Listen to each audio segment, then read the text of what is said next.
Welcome to Space Marine 2 when it comes to the PvP, meaning the multiplayer. I have been playing the PvE now for some time. I've been streaming and playing co-op, and it's a lot of fun, I have to say. This is one of those games that I at least have been waiting for, and maybe that's the case for you as well. The game is quite CPU heavy, something I've experienced also already when I start to play the campaign and co-op. Maybe you have as well, let me know in the comments. I don't have a great CPU at the moment, my graphics card is fine, so I have to lower the settings a bit, so I won't be able to offer you any high-end ultra performance kind of gameplay when it comes to the visuals. But even so, the gameplay itself when it comes to hit drag and everything has been good, at least for me, which is a good thing to know. This is one of the important aspects of a PvP game.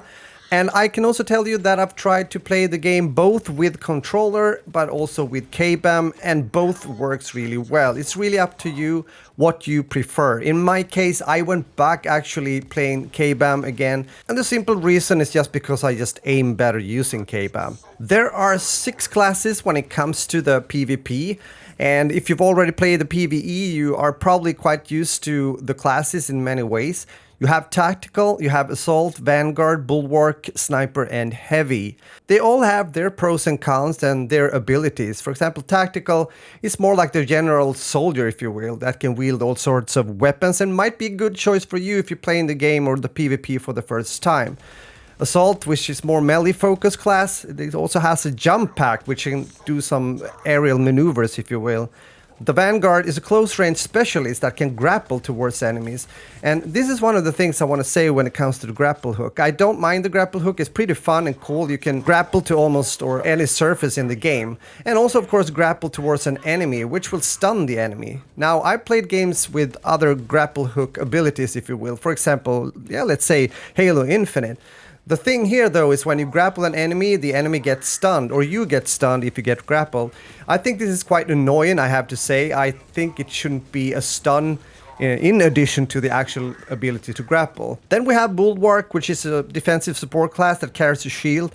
I think this is one of my favorite classes, to be honest. I started to play him more and more towards the end of the gameplay recording session that I had. We also have a Sniper, which is of course a long-range specialist, can also go invisible. You gotta be aware though that the Sniper has only about 50% of the armor compared to the other classes, so you gotta be a bit careful. But the good thing is that you can use the camo to your advantage, especially if you need to get out of a situation as a Sniper, since the Space Marines have quite thick skin or armor, and it almost feels a bit more like a DMR for me. I've been playing as a Sniper in many FPS games, so I'm not saying that this is an underwhelming class, but maybe one of the weaker ones, if you will, so you gotta play accordingly. When we have been talking about the classes, I also want to mention when it comes to the customization that it's quite nice looking, and you have quite a few choices. If you'd like to go into this in detail, you will probably like it in the game. Although you can only change the colors when it comes to the customization options for the Chaos side in the PvP, and hopefully this is something that they will change as time goes by. The audio design in the PvP when it comes to the game needs work, I believe. It feels like sometimes the audio features in the game are missing from time to time. One example is when an assault class is using the jump pack or bashing down on you or land close to you using the jump pack. There aren't really any sound. You can't really hear the impact when he comes down on you, indicating that it's taking place. The gunplay in the game is quite good and satisfying, I have to say, although I would like to have the ability to switch camera, meaning going from my left end to my right shoulder and vice versa, which is the case in many other third-person shooters I have been playing, for example, Gears of War. But overall, the gunplay or the gameplay when it comes to the PvP is quite straightforward, grounded gameplay. It feels a bit old school even, and I mean that in a good way.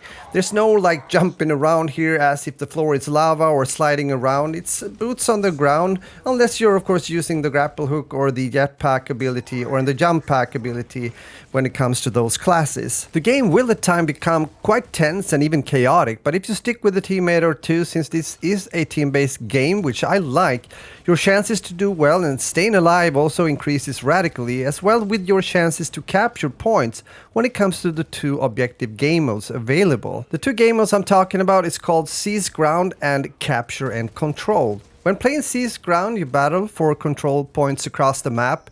I would call it domination, that's the easiest way to explain it.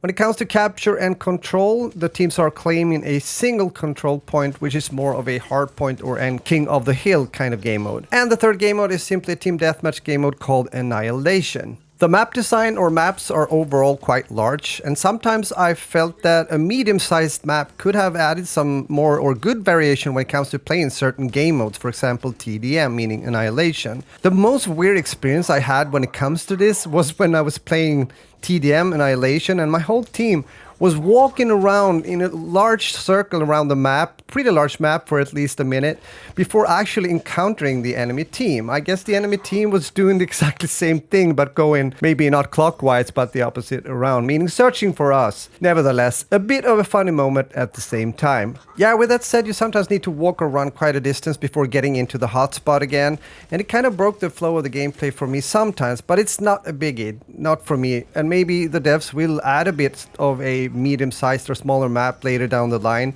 It depends, of course, also what kind of game mode they tend to add into the PvP, if that's even a thing that they're thinking about, just for some more variation. But remember, there's no skill-based matchmaking in this game, and for me also a balanced or good TTK. I know some guys have said that it's quite fast. I don't think so. It depends on also, of course, what kind of games you played before. I played some shooters that you get killed almost instantly if you are getting shot in the head, meaning like headshot multipliers and whatnot. So for me, the TTK is pretty good. And also, people have been complaining about nades that are too strong in the game. I don't have a problem with that, especially since it's only possible to carry one nade per class in this game, which I think is great. A great thought by the developers. It prevents some heavy nade spam, something I've experienced over the years in certain shooters such as Halo or Battlefield. At the same time, since the movement is pretty slow compared to other more movement-based shooters out there, I could see that taking down the damage a bit when it comes to the nades, so your Space Marine lose a lot of HP instead of dying instantly from it, could be a reasonable thing to do as well. When you're getting into the PvP for the first time, class balance can at first sight feel a bit strange or give you a feeling that it might be unbalanced. But after some time playing with the different classes, I started to find out ways to counter certain classes or abilities by simply changing my own class into something that was better for that particular situation. Depends also what kind of classes your teammates have been choosing, which apparently the devs have been thinking of as well, since they only allow you to have 2 of the same class in each team for each match. Yes, the PvP when it comes to Space Marine 2 is fun to play, especially also with friends. That goes almost without saying, but you can have a good time playing with your friends, even though you might be a person that are mainly in the game for the PvE part, which is the case for me as well when it comes to Space Marine 2. With that said, let me know your thoughts as well, and thanks a lot for watching. I appreciate it. Talk to you soon again. Later.